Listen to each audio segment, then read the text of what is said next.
Hi there, my name is John Stevens, pastor of Zion Lutheran Church in Oregon City, Oregon, and we are part of the ELCA, and welcome to Dollar Store Children's Sermons, where we take a look at the lectionary text and we tie them to an item from the Dollar Tree, or the junk drawer, or the kids' room, or the garage.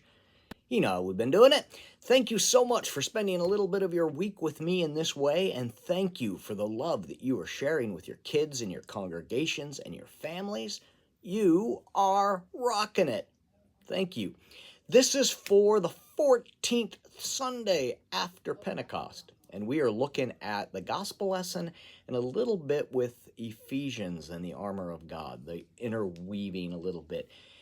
And I tell you what, we're at the last Sunday of the Bread of Life discourse, and holy moly, it's like each week, it's like, whoa. And you can see why in this text, the disciples and those around are like, this is a hard teaching.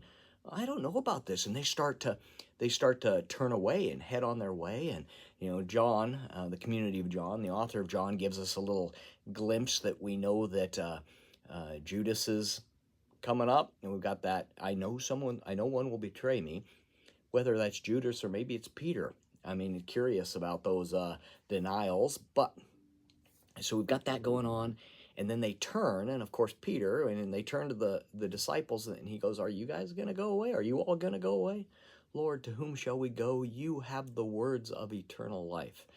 And for those of us in the liturgical tradition, you might recognize that as a response to the Gospels in some settings where, and it just, I remember as a kid hearing that, and that was one of my favorite parts of the service, hearing those words, "Lord, to whom shall we go? You have the words of eternal life." And so there's a couple of different directions we can go on this. One, if you are a subscriber to the Sundays and Seasons online from 1517 Media and that worship resource, in the daily resources for this, they have in their section of Let the Children Come, they have a great idea about bringing as many kinds of bread as you can think of. Pretzels and matzah and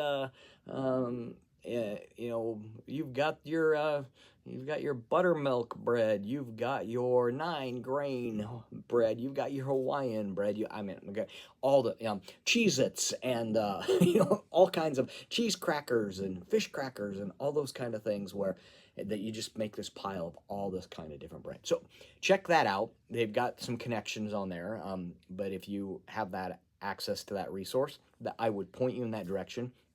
I'm going in a little bit of a different direction, really focusing on the hard aspect of the faith. Sometimes our faith can be a struggle. Sometimes we can go, I don't know what's going on, and sometimes it can be really hard. And it could be like, so you could pretend. I'm thinking about, we have sanctuary steps. It could be we could pretend that we're climbing up the sanctuary steps, and it's really difficult, and I don't know how to do this. Or you can be looking for something, and you have different people in the congregation that are going to be guideposts or tour guides or people to point you in the right direction as you come through, and you go, "Hey, I'm looking for Jesus. Can you help me?" And they point you to another person, and you all walk there. "Hey, I'm looking for Jesus. Can you help me?" And they point to another person, and you go to there. "Hey," and you end up, as you're following this, as you're trying to figure this out, you end up back at the table where communion is, and knowing that not only do we find Jesus at the table in this meal, but because of all the people that are gathered, Christ is present in, with, and under this bread, and that is that gift that we are given. So that direction, as we're moved and we're guided in that, and that is the beauty of that. And then the tie-in with the armor of God is that there are so many things in this. Put on the armor of God.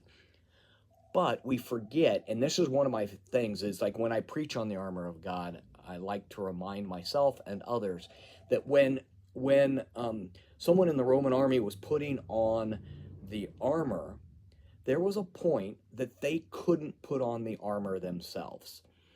Because it's heavy, because at some point when you get when you get, I don't know, you put the breastplate on, if you were able to get that on yourself, the idea of actually getting your helmet and picking that helmet up and putting the helmet on, you couldn't do that by yourself. You needed help. And so that's that other connection, that we are called in this life of faith together. That as we struggle and as we ask questions, we do so in community with one another, and that we can help one another. So those are some of the connection points that I'm making with this text. I really like the idea of the guideposts or the tour guides, the one that point us to different people, and we make our way around, and then we end up at the table. And that's where we find Jesus, but we find Jesus in the other people. All right, so that's my springboard. I'm hoping this can be useful for your own children's sermon. Thank you so much for your partnership in this ministry. Thank you for the time that you spend with me and meeting me with in this way. And thank you again, always, for the love that you are sharing with your kids and your congregations and your families. All right, peace. We'll see you next week.